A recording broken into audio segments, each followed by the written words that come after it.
Dr. Izzy Justice here. Welcome to the podcast Chasing 10 Hertz. What is 10 Hertz? 10 Hertz is a frequency in the brain. The brain has electricity. We can measure it in a very similar way that you can see on the screen if you're watching this on YouTube. You're looking at a live EEG reading of my brain. We have asked people, as many other scientists have, when you are performing at your best, when you're in that zone state, in that flow state, in that high performing state, what is it that you're thinking, feeling, doing? The answers, irrespective of any human endeavor, seem to be the same. I was calm. I was focused. Things felt slow. I was at peace. I was relaxed. I was confident. We have found a correlation between these attributes of when we are performing at our best, the best version of ourselves, and the frequency 10 hertz. In this podcast, we are going to explore videos of people who have done amazing things and look for those attributes, as well as have guests, average people, ordinary people, amazing people, and explore this concept of chasing 10. Hey everybody, Dr. Izzy Justice over here. Welcome to episode number 3. If you recall, I try to rotate every 3 episodes. The first one typically is on sports and athletes and teams. As many of you know, I work with a lot of coaches, athletes, teams. The second one is typically on a very common human experience, sort of non-work or non-athletic. And last week I talked about sleep, which is something that applies to all of us. The third one is about the workplace. So today I'm going to talk about the workplace, really the role of the brain from a neuroscience perspective, my hypothesis on the role of the brain at work. The work environment is where most of us spend a chunk of our time, and therefore most of what is populated in our brain comes from all the activities and the human experience that we're having in the workplace environment. Now, I am told, I don't know this, but I'm told that there are at least 2,000 books that are written each year on leadership and management. So one could argue that there really isn't any shortage of data and insights and perspectives on how to be a good leader, how to be a good manager, or how to just navigate, even if you're not a leader or a manager, this very complex, time-consuming chunk of stimuli that our brain has to navigate in the workplace environment. So again, I want to give you a very different perspective, which is what is the role of the brain and how does it relate to 10 hertz? And is there a way to simplify it by having more of a neuroscience perspective on the role of the brain in the workplace? My YouTube guest today is Steve Jobs. All of us know who he is. Unfortunately, he passed away. This clip is only 2.5 minutes long, so it's incredibly short, but it is jam-packed. It is literally jam-packed with almost all of the terms that can be found in every leadership or management book. So let's take a listen to what he is saying. Try to pick out some of these key buzzwords that he is using that we all use on a day-to-day perspective.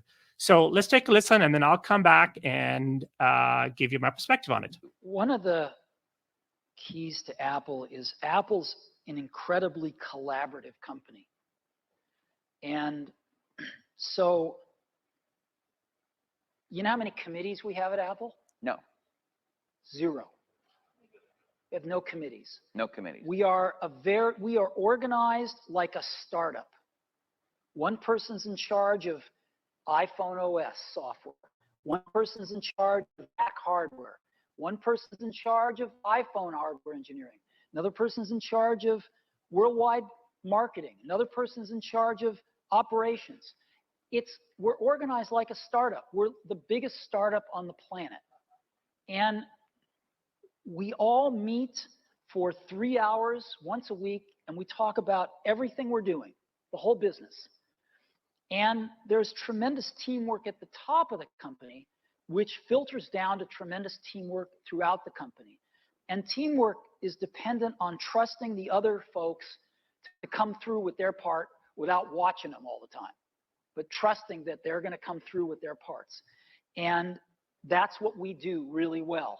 And we're great at figuring out how to divide things up into these great teams that we have and all work on the same thing, touch bases frequently, and bring it all together into a product. We do that really well. And so what I do all day is meet with teams of people and work on ideas and solve problems to make new products, to make new marketing programs, whatever it is. And are people willing to tell you you're wrong? Yeah. I mean, other than snarky journalists. I mean, people that work for you. No, we have wonderful arguments. And do you win them all? Or? Oh, no, I wish I did. No, see, you can't.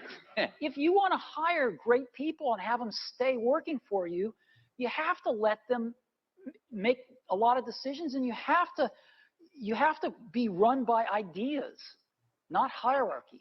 The best ideas have to win. So, otherwise, good people don't stay. But you must be more than a facilitator who runs meetings. You obviously contribute your own ideas. I contribute ideas, sure. Well, why would I be there if I didn't? All right. Let me just stop this over here. There we go. All right.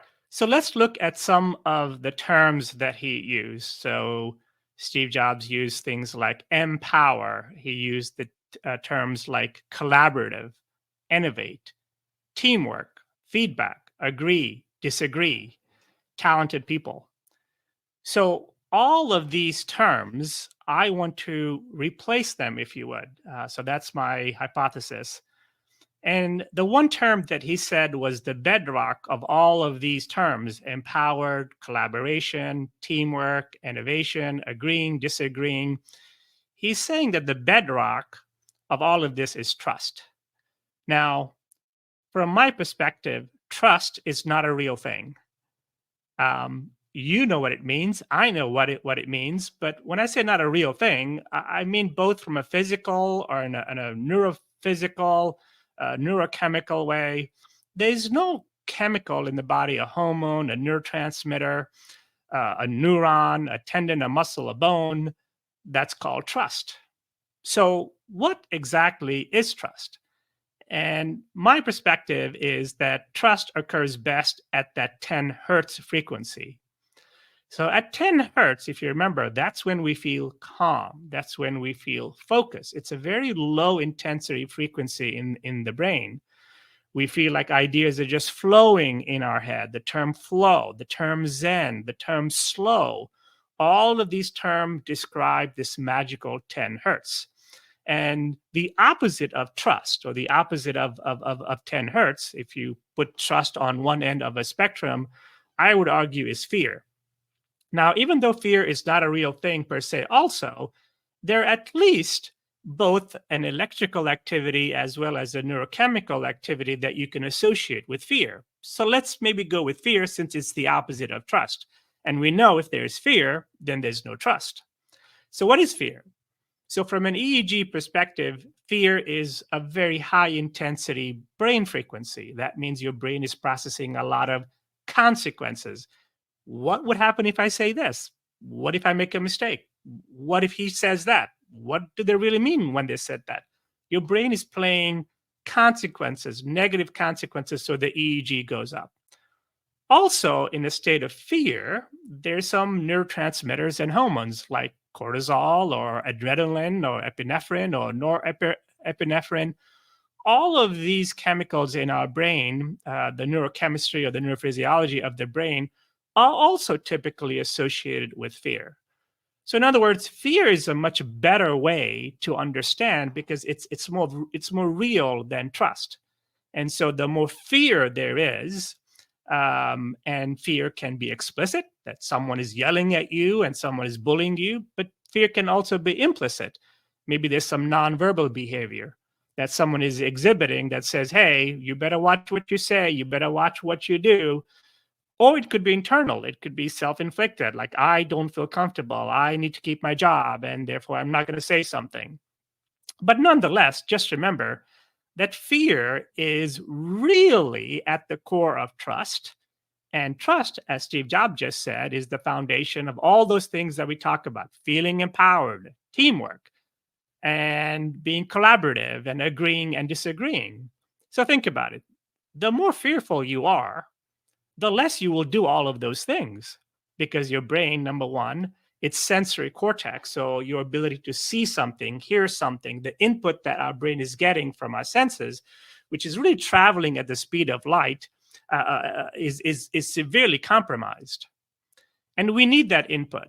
We cannot have competition for that input. I need to be able to see everything. I need to feel something. I need to hear everything that is being said, because that input goes into my brain. And when there's no fear, then my brain will search what is in it. An article that I read, a video that I saw, a conversation that I had, another project that I did a few years ago, and bring all of those ideas and put them together based on the current situation. And boom, I have an idea.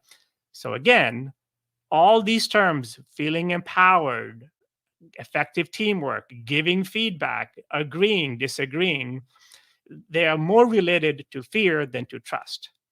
So it's quite possible that the best thing that all of us can do if we want to have good teamwork, if we want to be a good manager, if we want to be a good leader, is instead of chasing those terms, chase the foundation of what keeps those attributes from being naturally and organically existing. Because believe it or not, we do not need training on how to be a good manager, on how to collaborate, on how to be innovative. That's something that our brain naturally does. But that skill is inhibited when the frequency is high, when those chemicals are high, which is basically the state of fear. So to be a great leader, think about what's going on and how you can effectively remove fear. How can you remove fear explicitly? How can you remove fear implicitly? Are you watching your nonverbals? Are you watching everybody's nonverbals to see what input are those nonverbals being given to everybody else that's around the table or wherever you are? Typical attributes of high frequency. So when there's fear, no one's going to say, "Oh, I'm afraid. I'm not going to say something." But you should be able to judge, very subtle clues when people aren't talking, when they feel scared, when they're not giving you feedback, when they are quiet, when they're not smiling or not having fun, when they're agreeing with everything that you're saying, when maybe the idea or the incremental idea that they have is a really small one. It's not really a game-changing one. All of these clues should tell you that now everybody's brain waves are operating at a much higher frequency, that those chemicals that I was talking about, the adrenaline, the cortisol, the epinephrine, the norepinephrine, all those are playing a big part, and that is diminishing your own brain's ability to ultimately, exhibit collaboration, exhibit feeling empowered, coming up with new ideas to bring to the table. Einstein said creativity is having fun with knowledge. I love that. So is empowerment. And I want to give you a couple of different definitions of what empowerment is. So this is the hypothesis here.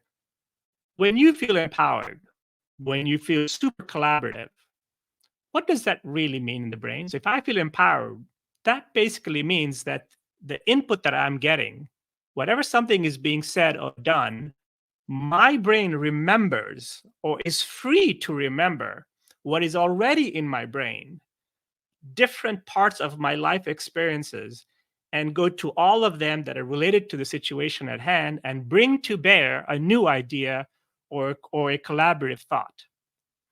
So empowerment isn't really a skill per se, any more than innovation and creativity is. It's just your ability to create space in your brain, that magical 10 hertz, where you can retrieve what is already in there. All of us have had enough life experiences. We have enough skills that if we simply chase that 10 hertz, that low frequency state where the sensory input is maximized, my internal search engine is maximized, then we're organically empowered. We're organically trustworthy. Fear is low, and collaborate and be the best versions of ourselves. And by the way, all of these terms apply to other parts of a life. Being in a family is also kind of like being in the workplace. You have a spouse, a significant other, you have siblings, you have parents, you have children, perhaps. This is kind of a work environment that's your team. And the same applies there. If there's fear in that environment, again, what is fear? It's not 10 hertz, it's the opposite of 10 hertz. It's way above 10 hertz. Then their own ability to enjoy the life experience, the taste the food that they're eating, remember a joke or the best part of their day to share, as opposed to the worst part of the day to share. It also applies to teams. If you work in an environment where you play team sports, perhaps, or you could be a single athlete like a golfer or a tennis player, but you have a team. You have someone who works with you on the physio side, on the physical training, someone to work with you on the mental side, someone to work with you on the technical side. Well, that's a team. Everyone has a team. And again, if you want to be the best version of yourself as a manager, as a leader, as a worker, a family member, or an athlete, chasing 10 hertz is the right approach. I hope this was helpful to you, and look forward to meeting with you at the next podcast.